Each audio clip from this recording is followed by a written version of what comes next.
আসসালামু আলাইকুম, welcome to tasty cooking by Twinkie. ঈদের অ্যানাদার ভ্লগ নিয়ে আমি হাজির হয়ে গিয়েছি। আশা করি আপনাদের ভালো লাগবে। আমি আসলে সবার বাসায় গিয়ে একটু ছোটো ছোটো করে ক্লিপ নিয়েছি। এটা একদিনের না, কয়েকদিনের। তারপর আমি ওগুলো একসাথে একটা ভ্লগ করে ফেলেছি। তো এভাবেই আমরা সব কাজিনরা মিলে প্রতিবারই আমরা সব রিলেটিভদের বাসায় যাই, গিয়ে টুকিটাকি খেতে থাকি। তো খেতে খেতে আমাদের অবস্থা আসলে খারাপ হয়ে যায়।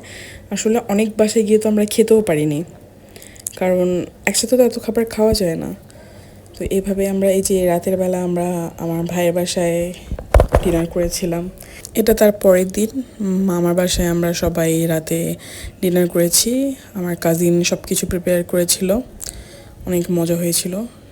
প্রত্যেকটা বাসারই খাবার অনেক মজা হয়েছে। এই ডেজার্টটা এত বেশি ইয়ামি হয়েছিল, আসলে বলার মতো না। এখন দেখে আসলে খেতে ইচ্ছা করছে, মানে গরমের মধ্যে ঠান্ডা ঠান্ডা, উফ ইয়ামি।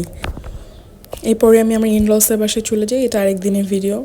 তো আমার মাদার ইনল অনেক কিছুই প্রিপেয়ার করেছিল। এই যে শশাটা দেখতে পাচ্ছেন, এটা মায়ের ছাদ বাগান থেকে পেরেছিলাম। এটা আসলে মা রেখে দিয়েছিল যে আমি এটা গিয়ে শশাটা মানে পেরে নিব, কারণ আমার এগুলো করতে খুব ভালো লাগে। আমি আমাদের বাসার ছাদ বাগান থেকে আমি সবসময় মানে যাই হয় না কেন ওগুলো আমার তুলে আনতে খুব ভালো লাগে। তো এখানে আমি ছাদের কিছু ছোটো ছোটো ক্লিপস নিয়েছিলাম। অনেকগুলো ফুল গাছ আছে, অনেক রকমের গাছ আছে এখানে। শাক আছে, লাউ শাক, তারপর কুমড়া শাক, করলা গাছ আছে, বরবটি গাছ আছে, মানে অনেক কিছুই আছে। তো মা আবার বাগান করতে খুব বেশি পছন্দ করে, এই জন্য সে টুকিটাকি অনেক কিছুই গাছ লাগিয়ে থাকে সব সময়। আর আমারও ভালোই লাগে। এখানে একটা গাছে কাঁচামরিচ হয়েছিল, আমি আবার একটা সুন্দর করে ক্লিপস নিয়েছিলাম। আমার কাছে না আসলে এভাবে মানে অর্গ্যানিক কিছু মানে নিজের বাগানে করা শাকসবজি বা ফলমূল এগুলো দেখতে খুব ভালো লাগে। খাওয়ার চেয়েও এগুলো মানে দেখতে আমার অনেক বেশি ভালো লাগে। তো এখানে মা যে বরবটি গাছটা লাগিয়েছিল ওইখানে কিছু বরবটি হয়েছিল। আমি ওই যে শশাটা পাড়ার পরে আমি বরবটিগুলো তুলবো।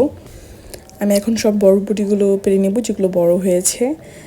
আমার এগুলো খুব ভালো লাগে গাছ থেকে পেরে নিতে। আই হোপ আমার ব্লগটি ভালো লেগেছে। ভালো লেগে থাকলে অবশ্যই লাইক, কমেন্ট এবং সাবস্ক্রাইব করে আমার পাশে থাকবেন। আল্লাহ হাফেজ।